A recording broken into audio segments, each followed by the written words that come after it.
Seja bem-vindo mais uma vez ao canal Mundial Brasil Notícias. Neste vídeo, o que foi notícia esta semana? Americanas deve quase R$1 bilhão a pequenos e médios fornecedores. O rombo bilionário que levou Americanas à recuperação judicial por afetar bancos e grandes empresas atinge também pequenos e médios fornecedores.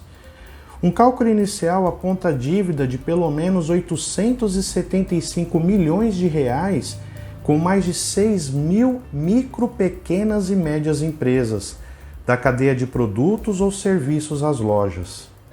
Sem receber estas contas e com o caixa desfalcado pela inadimplência, algumas delas já começam a reduzir produção e a fazer cortes no quadro de funcionários. Pois é, muitas empresas pequenas e médias prestam serviços e vendas de mercadorias para Americanas, sendo que a maior parte delas, a Americanas é a principal cliente em seus faturamentos. Agora, com o não recebimento dos valores devidos por parte da Americanas, além do prejuízo para estes empresários, corre-se o risco de quebrarem e, em consequência, muitas demissões. É uma pena que tenha ocorrido isso, pois o que levou Americanas a ter um rombo bilionário acaba provocando um efeito dominó. Mourão gasta 3,8 milhões de reais pelo cartão corporativo em 4 anos. Mercados gourmet, uma adega e uma peixaria estão entre os lugares em que hoje o senador Hamilton Mourão mais gastou no período em que foi vice de Bolsonaro. Duro que pregavam tanto uma conduta correta em seus cargos, e aos poucos vamos vendo quanto o nosso dinheiro bancou as mordomias de nossos ex-representantes, enquanto milhões de brasileiros não têm o básico do básico em seus lares.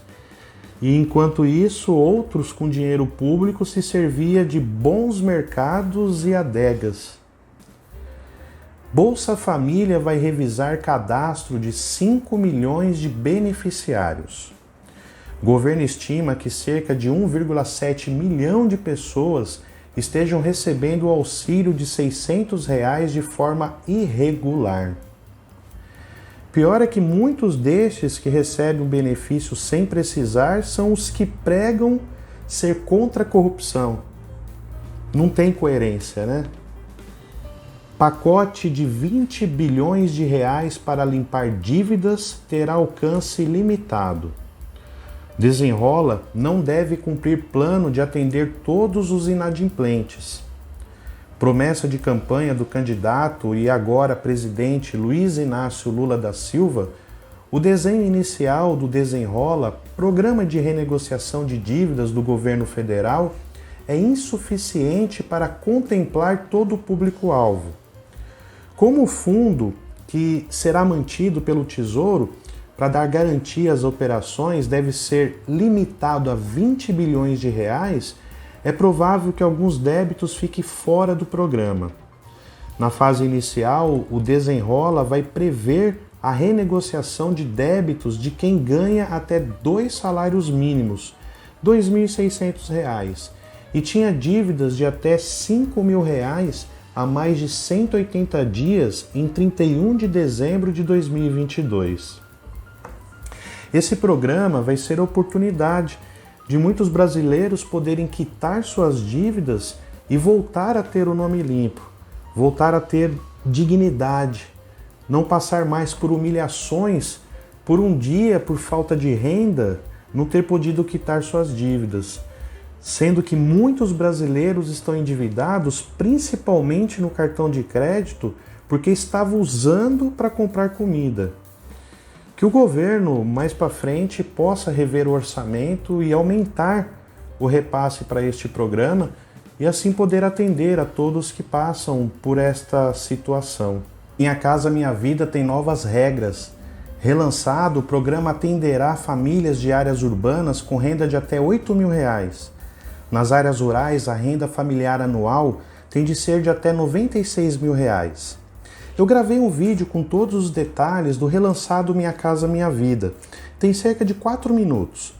Vou deixar o link aqui nas descrições desse vídeo, depois acesse lá e saiba os detalhes e em qual faixa de renda você se enquadra. É uma boa notícia para aqueles que sonham com sua casa própria, podendo financiar com fundos subsidiados pelo governo. Um sonho que no governo Bolsonaro era quase que impossível, pois o governo anterior havia extinto esse programa implantando o Casa Verde e Amarela, que, para minha opinião, tinha na verdade era amarelado. Era um programa que não tinha recursos. Agora, com a volta do Minha Casa Minha Vida, muitas famílias terão condições de ter seus imóveis pagando parcelas que caberão em seus bolsos e com menos burocracia. E aproveitando, eu peço a sua ajuda em curtir este vídeo, deixe seu like e caso você não é inscrito neste canal, se inscreva. Clique em inscrever-se e em seguida clique no sininho de notificações. Neste canal eu publico todos os dias informações importantes para que você possa ficar bem informado. Posso contar com você? Então vamos continuar com as notícias desta semana. Governo manda 1000 chips de celular, mas não há sinal na área Yanomami. Chips foram enviados às equipes que trabalham na região, mas não há rede de operadora de celular na reserva. É uma pena, pois a comunicação ajudaria em muito todo o trabalho que as equipes do governo e voluntários estão fazendo nesta área indígena. Área esta que, de fato, é de difícil acesso e necessita de muita comunicação para um bom atendimento aos índios, o atendimento que eles merecem. CBF endurece pena por racismo e clubes podem perder pontos. No Brasileiro, multas para clubes que se envolverem em episódios de racismo poderão chegar a R$500 mil, além de perder pontos.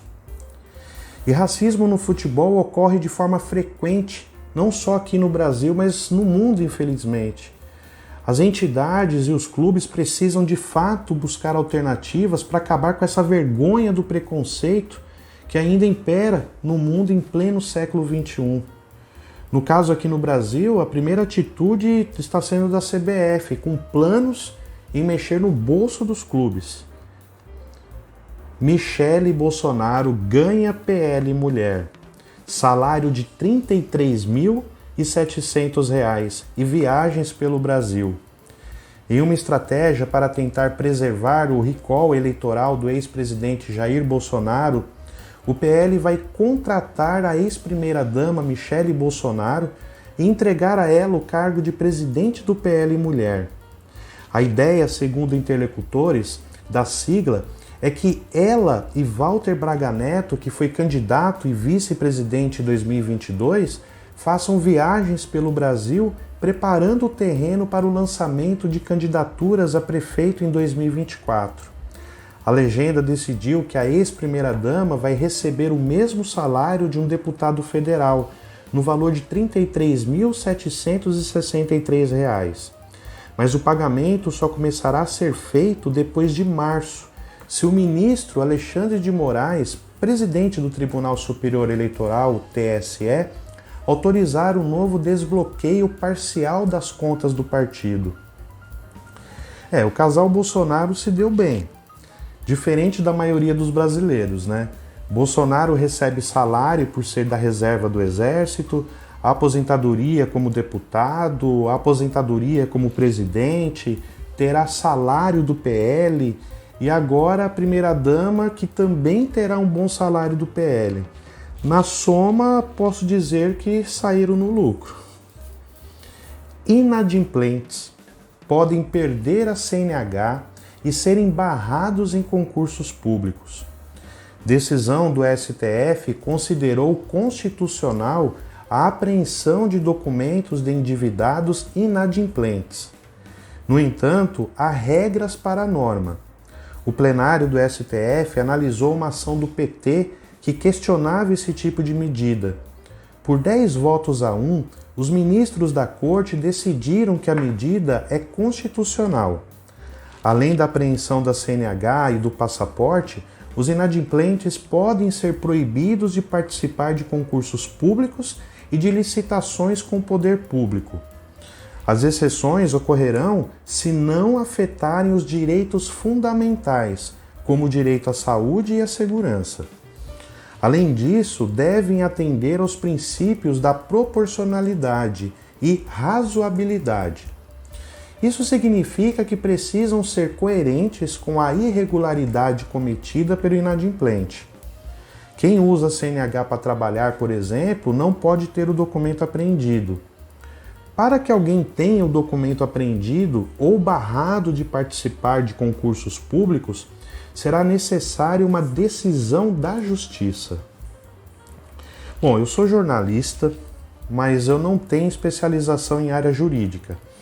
Se algum advogado assistir esse vídeo e achar que eu estou errado na minha opinião, eu peço por favor que me corrija. Mas essa decisão do STF não infringe o direito de ir e vir do cidadão? Eu vi uma entrevista de um advogado na TV, na qual ele disse que isso poderá ocorrer naqueles casos em que o inadimplente ostenta riqueza, posta viagens no exterior, restaurantes, uso de grifes, sendo que não paga suas dívidas. Mas será mesmo que os juízes tomarão esse tipo de atitude somente para estes casos? São 67 milhões de brasileiros que possuem dívidas. A maioria da população já passa pelo constrangimento de estar com seus nomes no SPC e no Serasa. E ainda poderão correr o risco de ficar sem a CNH? Tá certo que quem depende da CNH para ter uma renda é exceção, mas e para aqueles que dependem do veículo para procurar um emprego, para poder saldar sua dívida, fazer bicos, usa o carro para dar apoio à família? Essa atitude que se diz constitucional também poderá ou irá ser usada também nos casos de grandes afortunados, políticos corruptos e assim por diante? Ou vai ser somente para aqueles que não têm condições de contratar um bom advogado? Vamos ver em que situação vai chegar isso. Está sendo bem comentado na rede a respeito dessa decisão do STF na cassação, na apreensão da CNH da pessoa inadimplente. Mas é o que eu vi na TV e vi outros comentários também. O juiz ele vai analisar muitos casos. Primeiro, o credor precisa colocar a pessoa inadimplente na justiça para que tenha uma decisão da justiça. E pelo que eu andei vendo em algumas entrevistas, o juiz vai analisar a situação do inadimplente. No caso teve um caso em que o juiz tomou essa decisão, o inadimplente ostentava, né? Ostentava riqueza, morava numa residência de luxo e se negava a pagar as dívidas. Aí, neste caso, o juiz decidiu a apreensão da CNH e do passaporte dessa pessoa. Lula confirma salário mínimo de R$ 1.320 a partir de maio e aumento de isenção de IR para R$ 2.640. O presidente Lula confirmou em entrevista na quinta-feira, dia 16 de fevereiro, que o governo vai elevar o salário mínimo dos R$ 1.302 atuais para R$ 1.320 a partir de maio. Lula também confirmou a elevação da faixa de isenção do imposto de renda dos atuais R$ 1.903,98 para R$ 2.640 e que o valor será gradualmente elevado até R$ 5.000 prometidos na campanha. Bom, percebe-se que o presidente Lula ainda não esqueceu das suas promessas de campanha, né? Governo já gastou ao menos R$ 950 mil com viagem de Bolsonaro. Ex-presidente foi para os Estados Unidos 2 dias antes do fim de seu mandato. Assessores recebem diárias no exterior. O valor inclui dados repassados pelo Ministério das Relações Exteriores após pedido da Lei de Acesso à Informação. Disso, R$ 667.500 são diárias, hospedagens, aluguel de veículos e intérpretes, entre outras despesas, de quando Bolsonaro ainda era presidente. Ou seja, de 28 de dezembro, quando os primeiros servidores foram em missão precursora aos Estados Unidos, a 31 de dezembro. Outros R$271 mil foram pagos em diárias para os assessores que ficaram com Bolsonaro após ele deixar a presidência. A lei permite que ex-presidentes mantenham seus assessores remunerados pelo orçamento, além de 2 carros com motorista. Assim, a permanência de Bolsonaro nos Estados Unidos, mesmo fora do governo, ainda envolve gastos para o erário. Bom, pois nem tudo que é legal é imoral. Mais um caso em que vemos que nossos políticos não se preocupam em economizar o dinheiro público. Eles não têm dó de gastar o que não é deles, mas sim do suor de todos os brasileiros. Então, Bolsonaro, volta logo para o Brasil. Apoiadores pagam até R$20 mil e Lula falta jantar. O presidente Luiz Inácio Lula da Silva não participou do jantar em comemoração dos 43 anos do PT na noite de terça-feira, dia 14, em Brasília. Apoiadores pagaram até R$20 mil na expectativa de confraternizarem com o petista. A cúpula do PT estima ter arrecadado entre R$800 mil a R$1 milhão com a venda de convites para o jantar. Foram disponibilizados ingressos a R$500, R$5 mil, R$10 mil e R$20 mil. A imprensa, para ter acesso ao evento, teve que pagar R$500 para entrar. Bom, pagar para participar de um jantar de partido político é algo que eu não consigo imaginar que um dia eu possa fazer uma coisa destas. Não imagino. CGU vai tirar sigilo de cartão de vacinação de Bolsonaro. Conteúdo do documento do ex-presidente será liberado nos próximos dias. O conteúdo do cartão de Bolsonaro deverá ser repassado para quem fez o pedido da Lei de Acesso à Informação, para o Ministério da Saúde, e tem o recurso em análise na controladoria. Bolsonaro havia colocado o sigilo de seu cartão de vacinação por um período de 100 anos, na qual considerava um dado pessoal, fazendo com que o governo na época considerava-se uma informação ultra secreta. Bom, na minha opinião, quando a pessoa aceita ser uma pessoa pública, ela tem que dar satisfação dos seus atos, principalmente no cargo de presidente. Na época da pandemia, em que o exemplo deveria vir de cima em relação à vacinação para conter o vírus, não veio. Lembramos muito de suas atitudes e das suas falas, na qual a gente lamenta até hoje. Em especial, lamentamos também todas as mortes em decorrência da Covid. Essas foram as notícias da semana. Obrigado pelo prestígio e não se esqueça de curtir este vídeo e se inscrever neste canal.